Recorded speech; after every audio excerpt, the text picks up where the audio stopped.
Hi, welcome to Chat with Sonlight.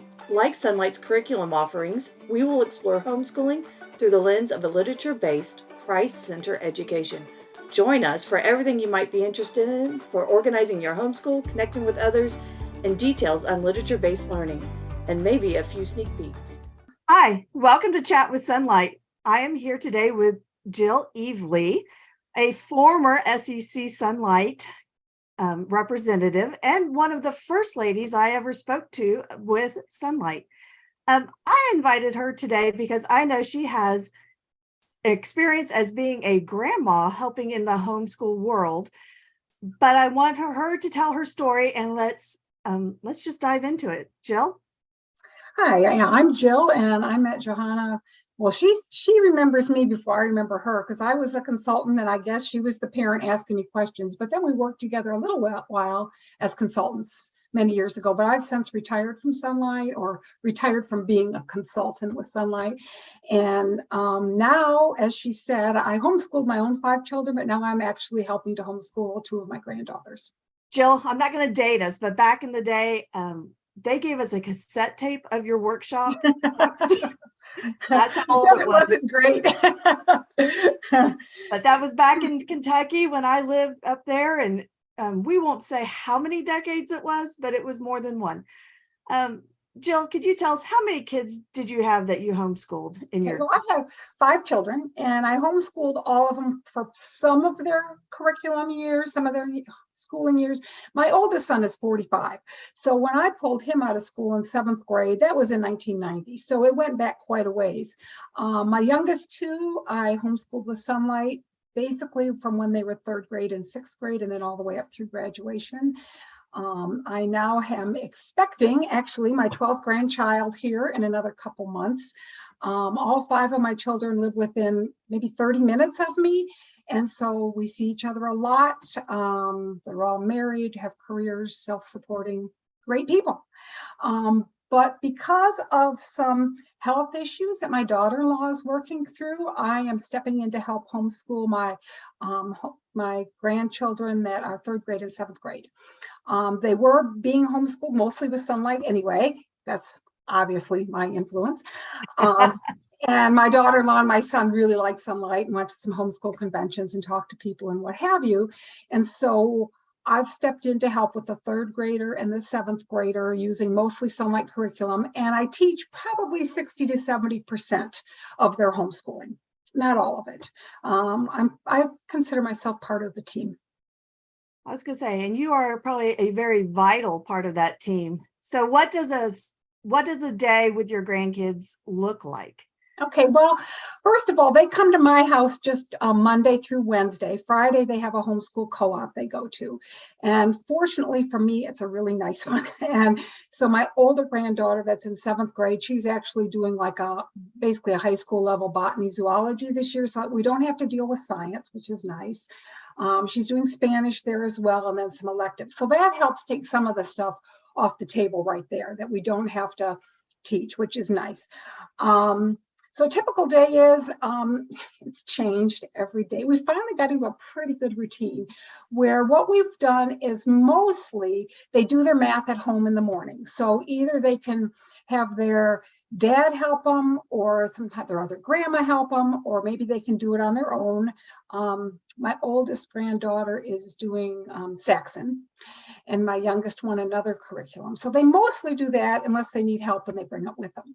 So by the time they come to my house, it's about 10 o'clock and they've already done their math. So generally the younger one has some, so we start with usually like Explode the Code, which she's working through, and some handwriting with Getty Debate Italic, and then she does some phonics work with her Happy Cheetah program.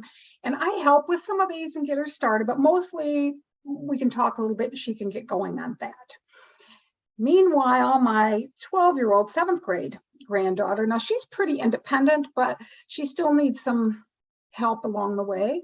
So she works on sometimes her co-op stuff. She also is doing the Eastern Hemisphere Explorer and that year of Sonlight. So she works on some of the history reading and that type of thing herself, and also some of her science work that she does with her co-op. So we kind of do that.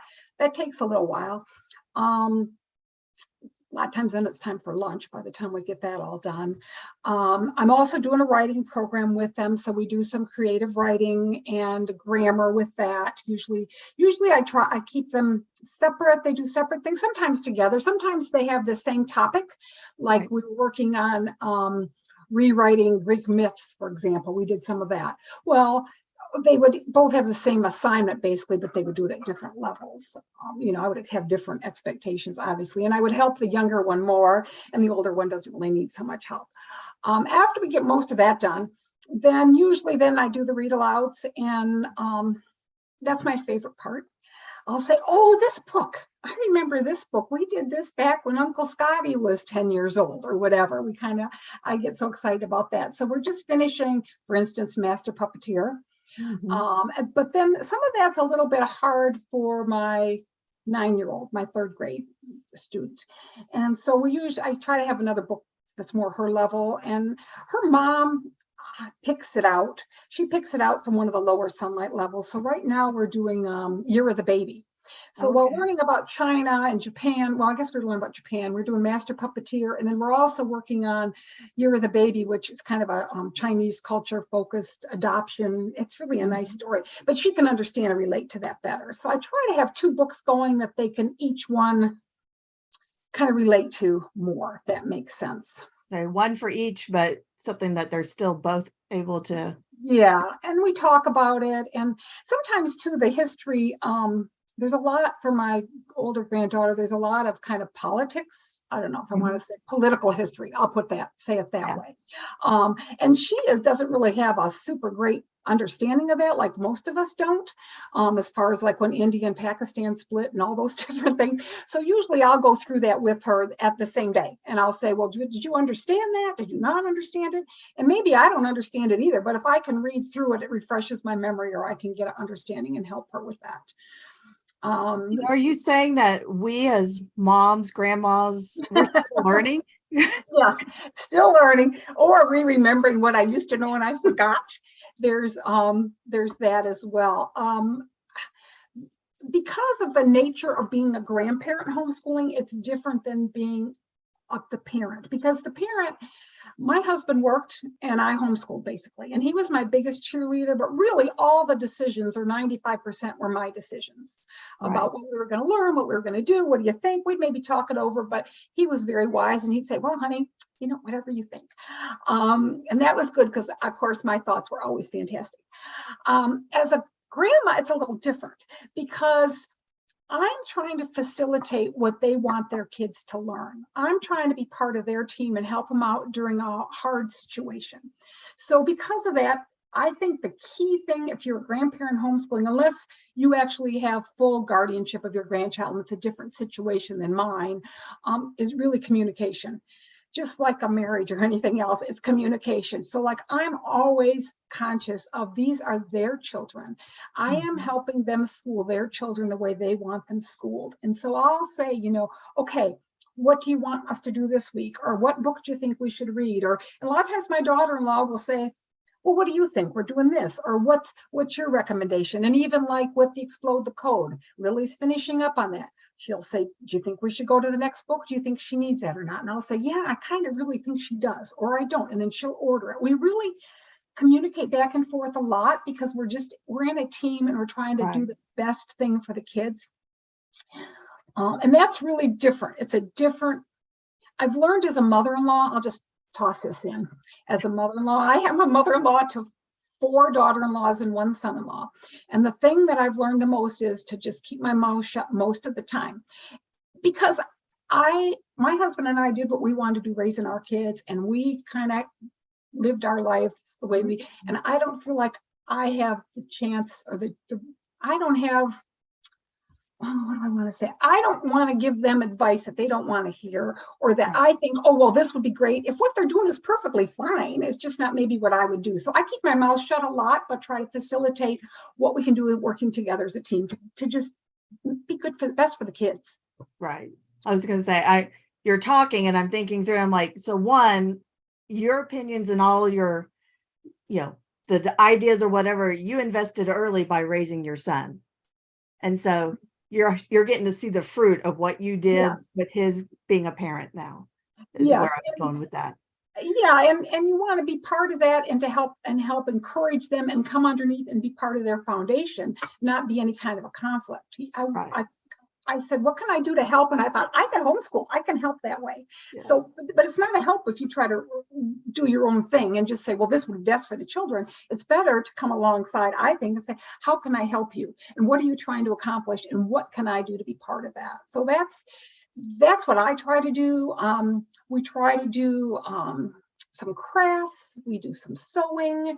I've taught them how to use a sewing machine, some grandma stuff. It's just like grandma things. We take walks every day. I like to get them outside and take walks every day. And we, yesterday we were out playing a little creek at the park and so do some stuff to make some grandma memories as well. I don't just want to be the teacher and think, oh, gee, we go to grandma's house and got to get our pencil sharpened. I don't want that either. It's a balance, just like parenthood, right. I guess. It's the same thing. So you have 12 grandchildren. Let me ask Almost. Soon. Let me ask you, I mean, this is these are just random questions that are popping in my head. Okay. Do all of your kids homeschool? No. There's a couple of them that don't have kids that are school aged, so that's off the table. Right. These ones homeschool. One of my other sons, they have 3 school age daughters, and they all go to the public school, the local public school, which is good. It's a good school. Right. And my other son, he has 2 children that go to the local public school. They have a little bit of, we've all chosen different things, but the thing I love, okay, I'll tell you this. The thing I love about it is all my sons read to their kids, all of them. All my sons read to their children. So whether they're homeschooled or public school, they all read to them at night before bed. They go through novels, they go through books, they just all read, and they've done that since they were little. And even the older ones, I have 2 granddaughters that are almost 13 in 2 different families. Mm-hmm. And I mean, the dads read to them every night. So that to me is at the heart of it is the sharing the culture, sharing your core beliefs, all that. Well, and I was going with that is just that our generation, we homeschooled our kids, and now our kids are starting to have children and want to homeschool. I have 2 daughters that are married, and I have a couple of grandkids. Well, I have one coming. Yay. And but I don't think we raised our kids to be, you have to homeschool, and this is the only option. We raised our kids to think through and to themselves. And think for themselves. And I just wanted to kudos to you. I think a lot of it is Sonlight and how they approach, we look at everything from all the angles. I hope that my kids would homeschool, but I know they may not. Their life when their kids are ready for school might not be where they can. Well, and each kid has different needs too. Right. So where one child or 2, you think, man, homeschooling would be perfect for them. Another child, you think, maybe it's not best for them at that time. Right. We all have different needs at different times. That's absolutely correct. And that's why I wanted to reiterate that there's not one box for all our kids. No. But also with my grandchildren that are homeschooled, one of them started out in private school. The other one came in and they were all both homeschooled. But it's important for them during some of the things that are going on in the family with the medical things and what have you. It's important for them to have that continuity and not be said, okay, well, we've got a great Christian school, we get a great public school, we'll just kind of siphon them off there for a while. It's important that with everything else that's going on that's a little bit different in their lives, that they can have that continuity of a homeschooling and reading the books and kind of keeping to the same schedule. I think that really helps everybody. Well, I think there's a lot of, anytime something's going on in the family, there's just emotional roller coasters for our kids. And just like you said, continuity is great. And for them to be part of the family, as it's all happening and not feeling separated, I think that's an excellent plan. Yeah. For us, it's working now. No, I don't know what'll happen in the future. I don't know day by day, but this week, It's really great. And next week we're planning on doing the same thing. So I think probably till the end of the year, we'll keep doing this and then we'll reevaluate, just like we always did every year with Sonlight. Even when we were doing that, every year you reevaluate what's the best thing for this kid next year, what's the best thing for our family. So I think that's what we'll do. I was going to say, if you can tell me what the future is going to look like, you and I are going to stay on and talk a little longer. Yeah, I wish I could. Maybe not. Yeah. Well, Jill, do you have any advice? So this is talking to grandmas that are out there. And I would say so far, your advice is to them is to come alongside your children. Right. And be their partner, not be in charge. Right. Which is hard for us mamas. It is hard. It is hard. Very hard. And learn how to just let them be in charge. Is there anything else? Right. Just, I guess it's the same thing as anything, just to be part of the team. And also, I know when I was homeschooling my own kids, there were some hard days, and I'll be frank, there was some hard years, not just days. Just like life, you have hard days and hard years. But when you look back, have I once thought that I regret the time that I did homeschool? No, I never regret any of that. I'm always so happy. And I think it's the same thing with my grandkids. Well, even though it's hard sometimes, and I'm not a kid anymore. I mean, I'm over 65. I mean, it's scary, which sounds young if you're 80. I realize that, but it tires me out more. I'm more tired at night, I would say, than I used to be. I still have a lot of energy though, but I feel like I will never, ever regret this time spent with these kids in such a meaningful and close way. I mean, it's just really, it's a privilege, just like homeschooling your own kids. I'm not saying it's easy, but it's a privilege and something you don't regret afterwards. Jill, I just really thank you for coming today. I have looked forward to having a conversation with a grandmother who is homeschooling, assisting in homeschooling. My grandkids are 12 hours away. I hope one day that they're really close and I can help. I tell them all the time, you can come visit grandma when it's time and I'll have curriculum here for you to use. I'm not volunteering yet to do the homeschooling, but I look forward to the day that I have grandkids that are in the school age range. But thank you for today. Yeah, thank you for asking me. And I look forward to running into you again another time. Okay. Thank you. Thanks. Bye-bye. Thank you for joining us today. Do you have an idea for a podcast topic, or do you want to chat with Sonlight on an upcoming episode? Email us at connections@sonlight.com.